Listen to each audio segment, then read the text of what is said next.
জ্যোতি বসু গবেষণা কেন্দ্রের একাংশের উদ্বোধন হবে আগামী 17ই জানুয়ারি। ওই অনুষ্ঠানে বাংলাদেশের শিল্পীও আমন্ত্রিত হয়েছেন এবং যেখানে বিজেপি পণ্য বয়কটের ডাক দিয়েছে সেই জায়গায় বাংলাদেশের শিল্পীকে আমন্ত্রণ জানানোকে কেন্দ্র করে শুরু হয়েছে জল্পনা। কথা বলবো, আমাদের সঙ্গে রয়েছেন আমাদের বিশেষ প্রতিনিধি অঞ্জন রায়। এ বিষয়ে কি বলা হচ্ছে সিপিএম এর পক্ষ থেকে? 17, 18, 19 কলকাতায় এবার সিপিএম এর কেন্দ্রীয় কমিটির সভা। সেই সভার আগে জ্যোতি বসু গবেষণা কেন্দ্রের এক অংশের উদ্বোধন হবে।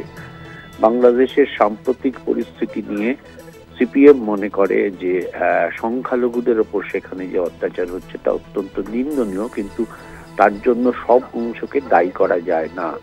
যে বিদ্বেষ বিজেপি ছড়াতে চেষ্টা করছে হিন্দুত্বর নাম নিয়ে, সেখানে দাঁড়িয়ে প্রতিবাদ হওয়া উচিত। তাই জন্যই জ্যোতি বসু রিসার্চ সেন্টারের উদ্বোধন অনুষ্ঠানের ছোট্ট অনুষ্ঠান হবে 17 তারিখ সকালে। বাংলাদেশের শিল্পী রেজওয়ানা চৌধুরী বর্ণাকে আমন্ত্রণ জানানো হয়েছে।